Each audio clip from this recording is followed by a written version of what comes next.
భారత్ ఏం చేస్తుందో ఎవరికీ అర్థం కావడం లేదు. భారత్ యొక్క దౌత్యం ఎంత బలంగా ఉందో ఈరోజు మిడిల్ ఈస్ట్‌లో జరుగుతున్నటువంటి యుద్ధం వల్ల మనకు తెలుస్తోంది.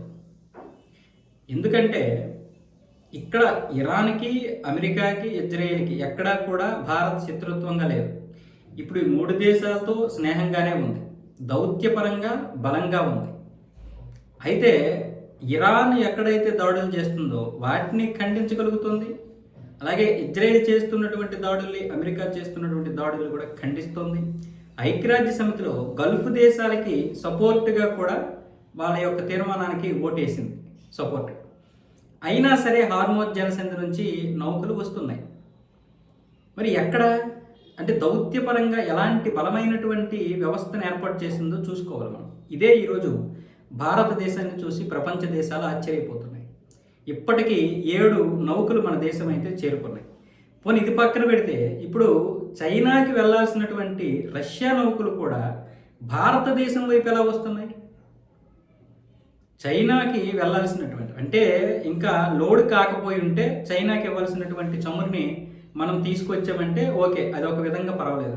కానీ చైనాకి బయలుదేరినటువంటి ఆక్వా టైటాను ఆల్రెడీ ఇప్పుడు యూటర్న్ తీసుకొని మన వైపు వచ్చేస్తుంది.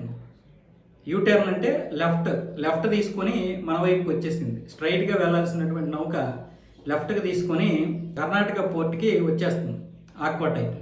ఇది కాకుండా జోజోయే అనే ఒక నౌక కూడా ఇప్పుడు మళ్ళీ యూటర్న్ తీసుకొని మళ్ళీ మన వైపు వచ్చేస్తుంది.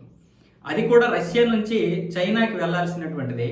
మరి రష్యా భారత్ ఏ విధంగా మాట్లాడుకున్నాయో మన దౌత్యవేత్తలు రష్యాతో ఏం మాట్లాడారో తెలియదు, రష్యా చైనాతో ఏం మాట్లాడి ఒప్పించిందో తెలియదు. కానీ మొత్తానికి ఈ జోజోయే కూడా ఇటువైపే వచ్చేస్తుంది, మన భారత్ వైపే వచ్చేస్తుంది. దీనివల్ల ఇప్పుడు మన నిల్వలు పెరుగుతాయి, మన ధరలు కూడా స్థిరంగా ఉంటాయి.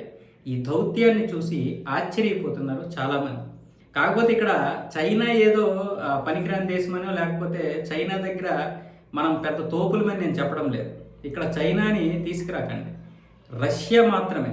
రష్యా అటు చైనాతో మాట్లాడకుండా చైనా ఒప్పుకోదు. ఇప్పుడు చైనా వెళ్తున్నటువంటి నౌకలు ఇటు వచ్చేసాయి అంటే ఇక్కడ భారత బలమైనటువంటిది, చైనా బలహీనమైనటువంటిది అనుకోవడం కరెక్ట్ కాదు. రష్యాతో మన వాళ్ళు మాట్లాడారు, పరిస్థితులు వివరించారు, జరుగుతున్నటువంటి పరిణామాల గురించి మాట్లాడారు. దాంతో రష్యా వెంటనే చైనాతో మాట్లాడింది.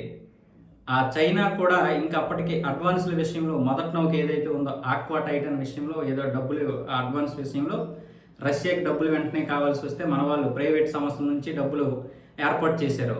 ఇక మిగతాది ఏమొచ్చేసి ఆల్రెడీ రష్యాకి వెళ్లాల్సినటువంటి నౌకని ఇటువైపు తిప్పేశారు. ఒకటి మార్చి 21న వస్తుంది, ఒకటేమొచ్చేసి మార్చి 25న వస్తున్నాయి.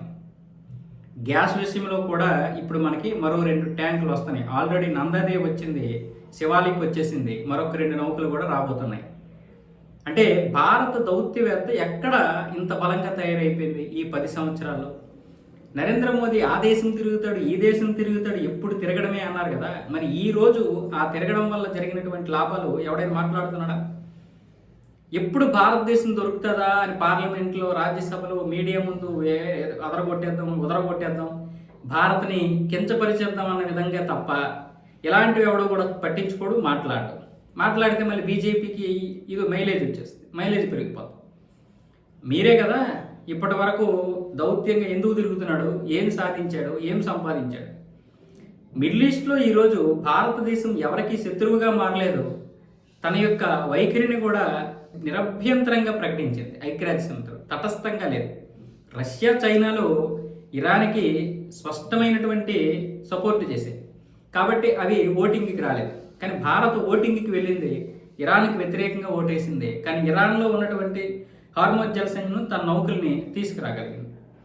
ఇది వ్యూహాత్మకమైనటువంటి దౌత్యం. ఇలాంటి దౌత్యం మీరు గతంలో చూసి ఉండరు. నాలాంటి చెబితే బీజేపీని ఏదో పొగుడుతున్నాం అంటారు. జైశంకర్ లాంటి విదేశాంగ మంత్రులు, అలాగే రణధీర్ జైస్వాల్ లాంటి కార్యదర్శులు మనకి చాలా అవసరం. అలాంటి వారు లాస్ట్ టైం కొరబడ్డారు. ఒకవేళ ఉన్నా సరే వాళ్ళకి సరైనటువంటి అవకాశాలు ఇవ్వలేదు, మాట్లాడతామన్నా అవసరం లేదని చెప్పేశారు. కానీ ఈరోజు వాళ్ళకి స్వేచ్ఛ ఉంది, మాట్లాడేటటువంటి అవకాశం కూడా ఉంది, వాళ్ళ పనులు వాళ్ళు చక్కబెడుతున్నారు. అలాగే బార్డర్లో కూడా పూర్తి స్వేచ్ఛ ఇచ్చారు. మీరు ఆ బార్డర్ని ఈ విదేశాలకు అప్పచెప్తారా, మీరే కాపాడుకుంటారా, మీ యొక్క ఇదేంటో మీరే అక్కడ సుప్రీం అన్న విధంగా బార్డర్లో కూడా కమాండర్లకి పెద్ద పెద్ద ఆఫీసర్లందరికీ కూడా స్వేచ్ఛ ఇవ్వడం వల్ల ఈరోజు ఎవరైనా సరే చిన్న అటాక్ చేస్తే యుద్ధం చేయగలుగుతాం. దీన్ని మనం మాట్లాడుకోవాలి కదా. దీన్ని ఏ ప్రతిపక్షం అని చెప్తుందా? చెప్పదు.